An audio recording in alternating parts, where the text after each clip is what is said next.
শিলিগুড়িতে সিজিএসটি আধিকারিকদের অভিযান। প্রায় 14 কোটি টাকার কর ফাঁকি দেওয়ার অভিযোগে শিলিগুড়িতে এক পান মশলা ব্যবসায়ীকে গ্রেপ্তার করল সেন্ট্রাল জিএসটি অর্থাৎ সিজিএসটি দপ্তর সূত্রে জানা গিয়েছে, ধৃত ব্যবসায়ীর নাম রঞ্জিত প্রসাদ। ধৃত ওই রপ্তানিকারক ব্যবসায়ী ডুয়ার্সের জয়গার বাসিন্দা। জানা গিয়েছে, ধৃত ব্যবসায়ী কাগজপত্রে গরমিল করে সরকারি রাজস্বের প্রায় 13,64,00,000 টাকা ফাঁকি দিয়েছিল। বিষয়টি জানার পরেই সিজিএসটি দল তদন্ত শুরু করে। এরপরে গ্রেপ্তার করা হয় ওই ব্যবসায়ীকে। বৃহস্পতিবার রঞ্জিত প্রসাদকে শিলিগুড়ি আদালতে তোলা হলে 5 দিনের জেল হেফাজতের নির্দেশ দেন বিচারক। ধৃত আলিপুরদুয়ারের জয়গার বিবেকানন্দ পল্লীর বাসিন্দা বলে জানা গিয়েছে।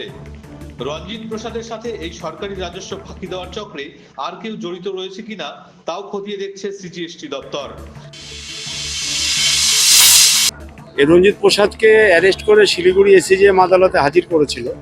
এর বিরুদ্ধে অভিযোগ হচ্ছে সিজিএসটি অ্যাক্টের, এর বিরুদ্ধে অভিযোগটা হচ্ছে এ ব্যবসা করে পান মশলার, এবং পান মশলার জন্য যে সুপারি সেগুলো নিজে, নিয়মটা হচ্ছে এর যেহেতু সিজিএসটি নাম্বার আছে, যখন কোনো ট্রাকে মাল এর ওখানে গোডাউনে বা অফিসে যখন এন্ট্রি নেবে, তার জন্য যে প্রপার যা যা ডকুমেন্ট হবে এবং সেই মালটা যখন নাকি বেরিয়ে যাবে তারও এন্ট্রি থাকবে।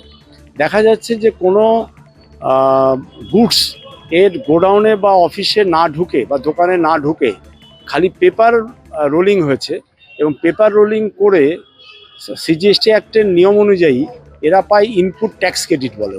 সেই ইনপুট ট্যাক্স ক্রেডিটটা ইললিগালি অ্যাভেল করেছে। সেই total input tax credit illegally অ্যাভেলমেন্টটা হলো 13,64,00,000 টাকা। গভর্নমেন্ট অফ ইন্ডিয়ার 13,64,00,000 টাকার বেনিফিট পেয়েছে এই রঞ্জিত প্রসাদ। এবং রঞ্জিত প্রসাদের ফার্মের নাম হলো এসকে অ্যান্ড কোম্পানি। এ করেছে কি নিজের নামে, প্লাস হচ্ছে এর যে ওয়াইফের নামও আরেকটা ফার্ম আছে কাব্বা এন্টারপ্রাইজ, এই নামে সমস্ত মালগুলো কাগজে কলমে দেখানো হচ্ছে রোলিং হয়েছে, কিন্তু অরিজিনালি রোলিং হয়নি। তাতে গভর্নমেন্ট অফ ইন্ডিয়া 13,64,00,000 টাকা এ অ্যাভেল করেছে।